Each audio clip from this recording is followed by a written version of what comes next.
अस्सलाम वालेकुम। इस हफ्ते के चौथे मेल बॉक्स में मैं हूं आपकी होस्ट डॉक्टर रूबा। आज का पहला कमेंट, तब बराए मेहरबानी आप बता सकते हैं कि कसौटी में आप जो भी चीज़ डॉक्टर रूबा से पूछते हैं उन्हें जवाबों का कैसे पता होता है, क्योंकि वो फ़ौरन जवाब देती हैं।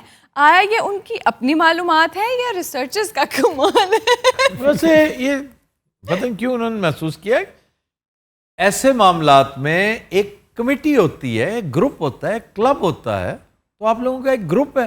बिल्कुल, रिसर्चर्स हैं, प्रोड्यूसर्स हैं, को होस्ट हैं, आप मिलकर होस्ट हैं, ये मिलकर एक ग्रुप बनता है और आप सब आपस में पुल अप करते हैं कि ये इंफॉर्मेशन है, ये जवाब है इस चीज़ का। और कई दफ़ा आप देखते हैं कि आप रेफर कर रही होती हैं जी, कि इसमें अहमद क्या कह रहा है, डाउट ना आ रहा हो या फिर कोई दो चीज़ें, कैफी क्या कह रहा है, हसनैन क्या कह रहा है। जी, अली हसनैन, तो हम एज अ टीम प्रिपेयर्ड आते हैं अगर हम शो करने के लिए आ रहे हैं। सो अली हसनैन भी बड़ा अहम पार्ट है सर इस शो का। अली हसनैन 2 in 1 है ना, हैं वो ना करें सर ओ है सर ये नहीं वो जानते थे हम। रिसर्चर भी है और प्रोड्यूसर भी है। मैं तो घबरा गया, मैंने कहा 1 साल से इकट्ठे हैं, ये क्या हो गया? सर आपने मरी क्यूरी को फ्रेंच बताया था जबकि बाय बर्थ वो पोलिश हैं।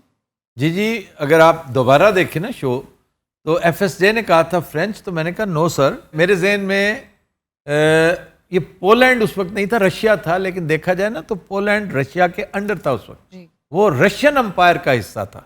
लेकिन सर जब हम मेन बात कर रहे होते हैं, बहुत दफ़ा पहले भी डिस्कस किया है कि हाँ, तो मूव कर गई ना। हाँ, मल्टीपल सिटीजनशिप हो या डुअल हो तो उस जगह से हम देखिए, बिलोंग करवाते हैं। पोलैंड के साथ बस इतनी निस्बत ही थी कि उसकी जन्मभूमि थी वो, अदरवाइज उसने जो कुछ किया, जो तीर मारा था, वो फ्रांस में आके मारा था। उसकी बहुत दोस्तियां थी साइंटिस्ट के साथ, Einstein was one of them. अपने शौहर को प्रमोट करती रही, वो भी बहुत तगड़ा साइंसदान था।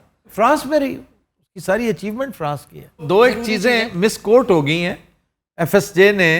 एक तो रोमन पोलांस्की की बीवी के बारे में कहा, जेन फोंडा कह दिया। जेन फोंडा नहीं थी, वो हो जाता है उस वक्त 70,000 चीज़ें दिमाग में गड़बड़ हो रही होती हैं और बिल्कुल ज़रूरी नहीं होता कि आप एग्जैक्ट हों और प्रिसाइज जवाब दे रहे हो, लेकिन इस तरह करके हम ना ब्रेनस्टॉर्मिंग हो रही है, रिवीजन में करेक्शन कर देते हैं। मैं एक बात, ग्रेगरी पेक के ऑस्कर बारे मैंने कहा था कि उसे रोमन हॉलिडे पे मिला, जबकि टू किल अ मॉकिंग बर्ड पे मिला था। तो ये बिल्कुल उस वक्त ये ना समझा करें कि हम एग्जैक्ट बात कर रहे हैं। बहुत सी चीज़ें बाद में ख्याल आता कि यार मैं तो ये मिस कोट कर बैठा हूँ, ये ऐसे नहीं थी, ऐसे थी। और कई दफ़ा ज़हन से ऐसी चीज़ महव हो जाती है जो आपके बिल्कुल सामने पड़ी है। सबसे बड़ी मिसाल कोफी अन्नान।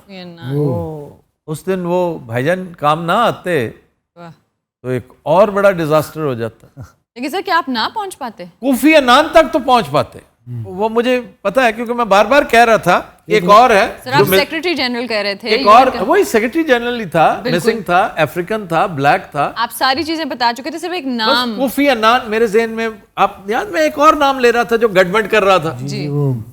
अच्छा, एक ये, अगर हमारी कोई नैरो स्केप हुई है ना, वॉल्ट डिज्नी, जो हम बाल बचे हैं, तो वॉल्ट डिज्नी। और इसकी डिप्रेशन इतनी शदीद होती कि शायद हम 2 हफ्ते कर ही ना पाते। वो तो तुसी आखिरी सवाल च लब्भे, आखिरी सवाल।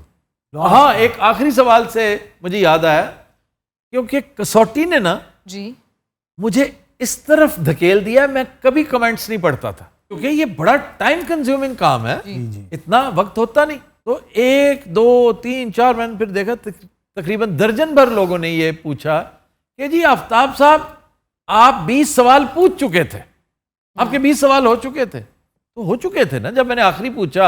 नहीं सर, वो 19 हुए थे तब तक, क्योंकि मेरे पास आप जितने सवाल पूछते हैं ना सिर्फ नंबर्स, उनके आंसर्स और क्वेश्चंस लिखे होते हैं। तो आखिरी सवाल मैंने जब पूछा, 20th था। 20th था, तो उन्होंने कहा जी 20 क्वेश्चंस तो आप कर चुके हैं। नहीं, इसके नहीं, ऐसा ही है, 20 क्वेश्चंस के बाद आपको जवाब देना होता है जी। तो वो हमने दे दिया।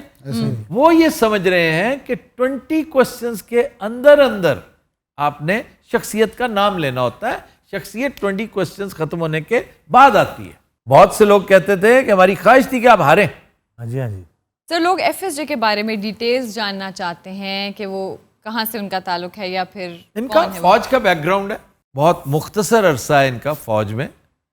सेकंड लेफ्टिनेंट के तौर पे मौसूफ तशरीफ़ लाए थे और इन्होंने प्लटून कमांड की थी। He was probably in armoured corps और जनरल शेरजान के ये पोते हैं। तो फ़ौज के साथ एक बड़ा गहरा ताल्लुक़। यही वजह है कि पॉलिटिक्स को, एडमिनिस्ट्रेशन को, गवर्नेंस को बहुत अच्छी तरह से जानते, क्योंकि अयूब खान के बहुत चहेते थे जनरल शेरजान।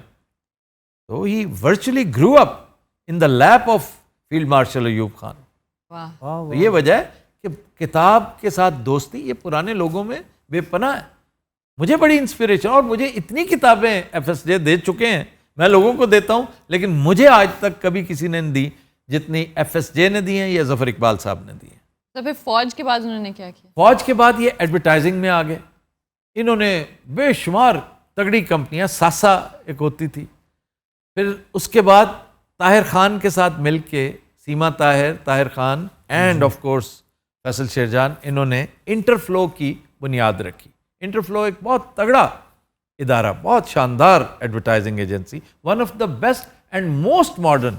बल्कि यूँ समझिए कि पाकिस्तान में एडवर्टाइजिंग की सनत को नए दौर, मॉडर्न दौर से रूशनास करवाने में बड़ा हाथ था इंटरफ्लो का। और मैं इंटरफ्लो में भर्ती हुआ था एज अ यंगस्टर। तो मेरा इंटरव्यू जिस बंदे ने किया, एग्जीक्यूटिव डायरेक्टर थे वहाँ पे, उनका नाम था फैसल शेरजान। वाह। सर, और जो बताते हैं आप उनका स्ट्रिक्ट बिहेवियर, वो अभी प्रूफ हो गया आर्मी की वजह से भी और अफगानी होने की वो वजह से। बहुत स्ट्रिक्ट भी थे और बड़े लीनियंट भी थे, वो फ्रेंडली भी थे, बहुत दरगुजर भी करते थे, लेकिन माफ़ी नहीं देते थे जब बार बार कोई चीज़ को गलती करे। मैं उनका चहेता इसलिए था कि मैं डिलीवर करता था। मुझे हमेशा उन्होंने अपनी टीम में रखा, अपने ज़ेरे साया रखा था। तो यही वजह है कि फिर एवर सिंस देन हमारा साथ किसी न किसी शक्ल, किसी न किसी हवाले से इकट्ठे रहा। क्या बात। बहुत अच्छे। और मैंने पाकिस्तान में फैसल शेरजान से ज़्यादा वेल रेड बंदा नहीं देखा। मैं उनके बेशुमार नज़रियात से इख्तलाफ रखता हूँ, करता हूँ, हमारी डिस्कशन बड़ी लाजवाब होती है और मुझे बड़ा एजाज़ हासिल है कि मैं उनका शागिर्द हूँ। काफ़ी मालूमात है माशाल्लाह उनको। आप मिले हैं उनसे? जी, मेरी मुलाकात हो चुकी। यार वैसे एडी गोल्ड ट्रेंड किमें बन सकती है? यहाँ से वाकई यार ये दादियों का, माओं का ये ड्यूटी होती है उनकी। वो की कमियार सानों इन्हू बनाउंदे ही रहे ने। सर, आपसे एक सवाल पूछा गया है, लोग हैरान हैं और जानना चाहते हैं कि आप इतने ज़्यादा शोज़ करते हैं, तो फिर आप अपनी फैमिली को टाइम कैसे देते हैं? ये टाइम भी मैं फैमिली को ही दे रहा हूँ। वाह। अब इसकी बड़ी डीप कॉनोटेशन है, अगर कोई समझ सके तो। लेकिन सर, आप बहुत ज़्यादा इन्वॉल्व नहीं है काम में? हूँ, इसमें कोई शक नहीं। इंसान अजीबो गरीब है, नाकाम हो जाए फिर गिला कर रहा होता है, कामयाब हो जाए तब कर रहा होता है, और हद से ज़्यादा कामयाब हो जाए तो सबसे ज़्यादा गिला कर रहा होता है। उसकी जिम्मेदारियां और बढ़ जाती हैं, उसकी इन्वॉल्वमेंट और बढ़ जाती है। ये जो हमें कामयाबी नज़र आती है ना कि कामयाब हो रहे हैं आप, ये ब्लैक होल है, आपको सक इन कर लेती है। मैं बखुदा पिछले 5 साल से निकलना चाह रहा हूँ, रिटायर होना चाह रहा हूँ, भागना चाह रहा हूँ, और मैं एक से ज़ायद मरतबा ये कह चुका हूँ, मेरी बदकिस्मती कि कोई जानशीन ही नहीं मिला। आखिर किसी ना किसी ने तो ये शो करना है ना, या तो मैं इस शो को बस छोड़ दूं, जैसे बज़्म तारिक अजीज़ होना ये चाहिए था कि उस टीम का कोई बंदा कोई इनिशिएटिव लेता, जी। प्रोग्राम चलता रहना चाहिए जी। ताकि तारिक अजीज़ की याद हमें आती रहे, उसकी बाज़गश्त सुनाई देती रहे, उस प्रोग्राम को देख के उसकी महक आती है आपको। मेरा प्रोग्राम, मैं नहीं चाहता कि जब मैं छोड़ूं तो इसमें जाले लग जाएं, कोई ना आए और पड़ा रहे और बस फिर तारीख के कब्रिस्तान में दफन हो जाए। मैं चाहता हूँ कि ये अगले 100 साल तक चलता रहे, और बिल्कुल ऐसे जैसे जॉनी कार्सन रिटायर हुआ ना, तो उसका प्रोड्यूसर जे लेनो उससे बेहतर शो कर रहा है। यहाँ पर हमारी ट्रेजेडी है कि जो काम को समझते हैं उनमें एजुकेशन की डर्थ है। एजुकेशन बहुत ज़रूरी है इस शो के लिए। ये सिर्फ शोबिज़ नहीं है, ये सिर्फ मीडिया नहीं है, इसमें बहुत सारी रियासतें हैं, एजुकेशन, ऑब्जर्वेशन, बहुत सारे मामलात हैं। एक्सपोजर, जी। बहुत सारे मामलात हैं। और ये अलग बात है कि हमारे यहाँ कह तो रिजाल है कि मेरे जैसे नालायक बंदे इस कुर्सी पे आ गए, या मेरी किस्मत अच्छी थी, अल्लाह ताला ने ये इस तरह से लिखा था, वरना मैंने कभी इतनी एफर्ट किसी चीज़ में नहीं की। जब मैंने एक चीज़ अचीव कर ली तो मेरा दिल और ज़्यादा इसमें मज़ीद, बंदा गवास की तरह फिर काम करता है, जो गोताखोर होते हैं कि मैं और नीचे जाऊं और ज़्यादा सीपियाँ और ज़्यादा मोती लेकर आऊं। अब आकर थोड़ा थोड़ा मैं महसूस कर रहा हूं कि मैं ओवर डूइंग करता हूं। इससे एक हाथ हौला भी हो तब भी खैर है। मैं टॉप प्रायोरिटी अपने आप को दे रहा हूं आजकल, अपनी सेहत को, फिटनेस को, और मैं उसके मुताबिक चल रहा हूं बिल्कुल। तो मैं छोड़ना चाहता हूं, शो कंबल हो चुका है। Such shows are like KGB, Gestapo, CIA। आप इनमें जा सकते हैं, बाहर नहीं निकल सकते। क्या बात। अच्छा सर, एक किसी भाई साहब ने बड़ा कमेंट किया है कि पूरे मेल बॉक्स में सिर्फ और सिर्फ आप बोलते हैं, आप जवाब देते हैं, आप किसी को बोलने नहीं देते। ये लोग क्यों नहीं बोलते? इसलिए कि आप एड्रेस मुझे कर रहे होते हैं। जी। खुदारा अब आप नाम लेकर बब्बू राना को, असद कैफी को, इन्हें सवाल किया करें, क्योंकि हर सवाल का रुख मेरी तरफ होता है, हर पूछा ही आपसे जाता है। हर तोप का रुख मेरी तरफ होता है। सही तो कहा। मुझी को जवाब देना है। अब मेरे सवाल का जवाब ये पीछे कौन बैठे हैं आज भाई साहब, ये तो नहीं दे सकते ना। मंसर भाई, मंसर साहब, क्या दपालपुर का काउंसलर होंगे? नहीं, और जो सवाल मुझसे पूछा जाता है सर, अक्सर कैफी जवाब दे रहा होता है, बिल्कुल। क्योंकि ये कटहरा है जिसमें मैं खड़ा हूं, और मेरे बाद अगर कोई होता है तो कैफी है। जी सर, बब्बू भी सर, बब्बू से पूछे जाते हैं, जिसको मुखातिब किया जाता है वही जवाब देता है। और मैं मोस्ट ऑफ द क्वेश्चंस हमेशा पूछती हूँ कि सर आपसे कहा गया है। बल्कि ये बात करते करते एक सवाल मुझसे किया गया है कि मैं जब भी OMC स्टार्ट करती हूँ तो मैं आफ्ताब इकबाल साहब कहती हूँ और FSJ कहती हूँ, यानी मैं उनको रिस्पेक्ट नहीं देती। ये लोगों का कहना या सोचना है। मुझे अच्छी तरह याद है कि जब मैं अपना पहला शो कर रही थी OMC का, तो मैंने खुद FSJ से पूछा था कि आप क्या पसंद करेंगे, कि मैं आपको फैसल साहब बुलाऊं या FSJ, तो उन्होंने कहा था कि उन्हें अच्छा लगता है कि FSJ बुलाया जाए। जी जी जी, तो मेरे सामने, मैं आई रिमेम्बर। जी, तो जब ये उनकी अपनी चॉइस है तो वो उनको क्योंकि सब बुलाते हैं तो फिर मैं वही बुलाऊंगी। वैसे फैसल शेरजान इस मामले में इतने लिबरल हैं जी सर, कि वो प्रेफर करते हैं हमसे कि हम उन्हें फैसल कहें। मतलब मैं उन्हें फैसल, और मैं कई दफ़ा लोअर में आके उन्हें फैसल कहता हूँ। जी सर, मुझे बड़ा अच्छा फील होता है। तो लेकिन FSJ उनके साथ ज़्यादा जाता है। जी, और एक बड़ी दिलचस्प शख्सियत है, वो बिल्कुल है। बच्चों के साथ बैठे हैं तो उनसे ज़्यादा कम सिन बच्चा आपको कोई नहीं मिलेगा। वो इस तरह से हंस रहे होते हैं, एंजॉय कर रहे होते हैं। और बुजुर्गों के पास बैठे तो इंतहाई दाना, जीरक, समझदार। मेरा वाहिद एतराज आजकल उन पे एक ही है, वो क्या? फटीग। यस सर, आजकल तो वो सैरों पे गए हैं। सैर नहीं, एक्चुअली काम ही सैर कर रहे हैं। सैर का नाम दे देते हैं। हाँ, काम ही कर रहे हैं। व्यूअर्स, ये था आज का मेल बॉक्स। अब वक्त हुआ है ब्लूपर्स का। Happy watching. आफ्ताब मियाँ, ये फजूल बातें चलती रहेंगी। तुम्हें पता है मैं बहुत क्रिएटिव हूँ। मैंने एक चीज़ बनाई है। जी जी जी जी, दिखाऊं क्या? जी, नहीं नाचना गाना नहीं है। नहीं, नाचूंगा, नाचूंगी नहीं। ये देखो, 1 2 3।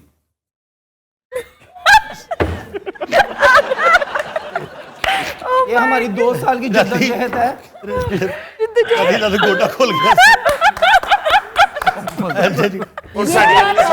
ले बेटा, प्लीज नेक्स्ट नहीं हो। इस हरकत तो बाद तीसरा दराज खुले तो तेरी मौत। तेरा इनाम एक पैराडोल दी गोली दे। जान दे, मेरे मुंह ਨੂੰ माफ कर दे। तेरा मुंह ही बहुत बड़ा, माफ नहीं करना। मेरा एक एक्सीडेंट हुआ था। अच्छा, ओए बहुत, मैं प्याले में मोटरसाइकिल चला रहा था, सेकंड ईयर की बात। मतलब 4-5 लड़के थे हम। तो ताहिर प्रिंस भी था साथ, मैं था, कुछ और लड़के थे। अब वो कोई ट्रिक कर रहे थे हम। वो ऊपर से मैं ऐसे बाहर निकल गया। अब बाहर ही निकल गया, अब आप क्या करेंगे? वो नोके वाली वो सुलाखें नहीं होती जो लगी हुई उसके बाहर, वो सीधा ही मैं उसके ऊपर जाके गिरा। वो रान में पेवस्त हो गई तकरीबन। उनके पीछे उन लिखा है गुज़श्ता से पेवस्ता। ਉਹਦੇ ਪਿੱਛੇ ਹੁਣ ਲਿਖਿਆ ਗੁਜ਼ਿਸ਼ਤਾ ਸੇ ਪਵਿਸਤ। इनके पीछे लिखा होया, गौर से देखो ਸਰ ਇਹਨਾਂ ਦੇ ਪਿੱਛੇ ਲਿਖਿਆ, ਤੁਸੀਂ ਗੌਰ ਨਾਲ ਵੇਖੋ।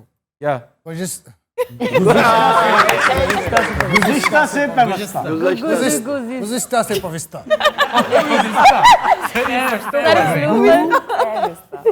बब्बू इधर इधर, गुज़िश्ता I am surrounded by गुज़िश्ता से लायन किंग की लाइन है, वो स्कार कहता है जी, जब वो हाइनाज उसके साथ बकवास कर रहे होते हैं, God, I am surrounded by idiots.